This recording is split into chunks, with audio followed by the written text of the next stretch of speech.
What's up, ladies and gents? Noli here, and welcome to another Payday 2 video. Today we are taking a look at days 4 and 5 of the Hoxton Housewarming Party update.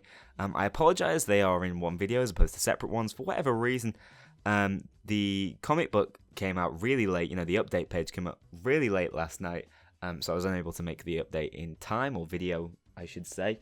And also, these updates are considerably smaller than the ones I've covered so far, so I should definitely be able to cover it in a 6 or 7 minute long video. Starting off with day 4, which was out of the two, the one I was definitely most excited for. Wolf mentions bringing and making some fireworks, and those fireworks come in the form of a brand new throwable, the Concussion grenade.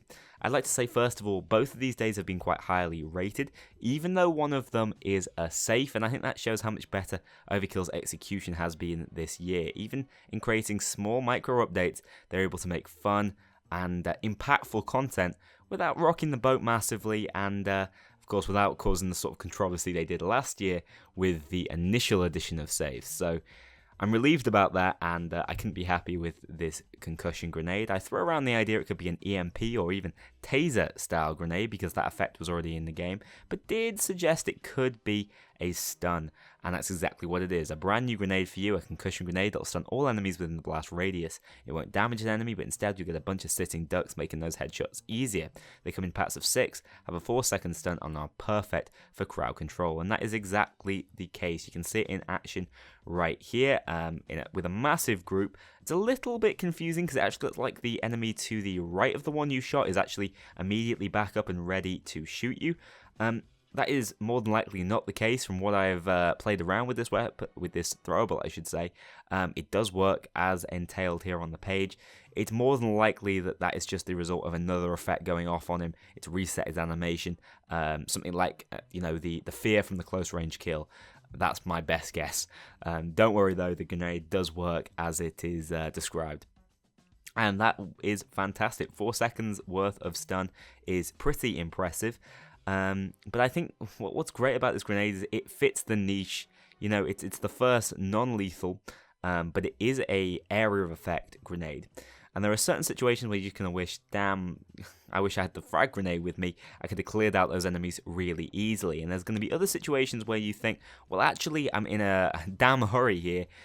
Throwing out the Concussion is a much faster way to deal with them. Maybe not on a permanent basis, but on a short-term one, to get past them and get to play the objective a little more, get to where you need to go, and that's really good.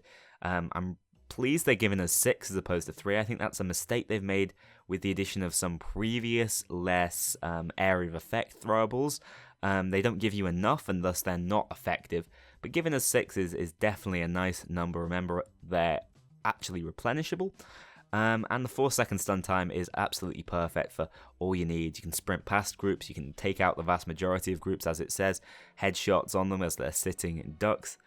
But yeah, you can run this as a team. You can bring 24 of them on the heist, and yeah, you can lock down large portions of the map, but it's quite difficult to get that synergy going with the group. Instead, this grenade's much better suited to a sort of pet specialist style of build that wants to run and focus on doing things as quickly as possible, the objectives in the heist primarily, and then take out groups wherever possible, but with the use of their weapon as opposed to the throwable.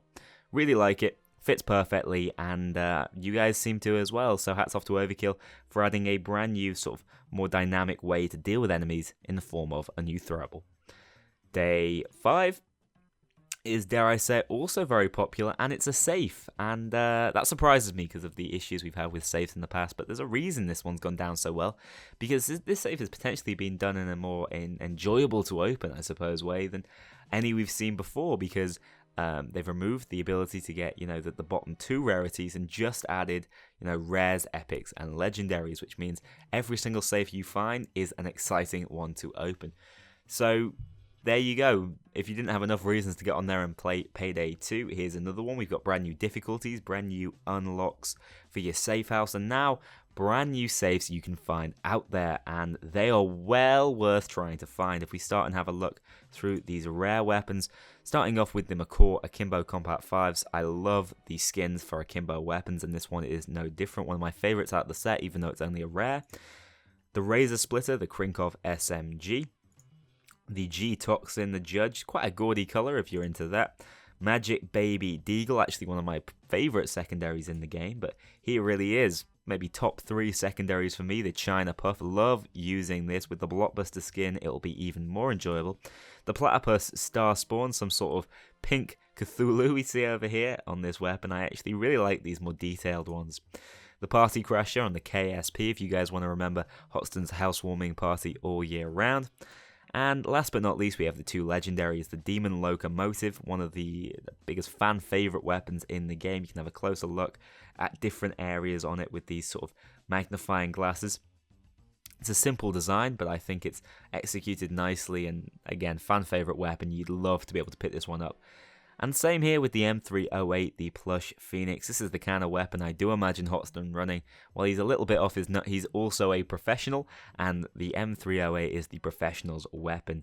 And this one is a real beauty. We got text on the side, and a real nice looking trigger as well. I like the refined weapon, and I think if I was going to be real lucky and roll any of these, I'd go for the Plush Phoenix. That would be my request. Really like these skins, really like this safe, and overall, these 2 days, while they're sort of the lull in between bigger updates, of course tomorrow we're going to be getting a brand new enemy to the game, which is always exciting.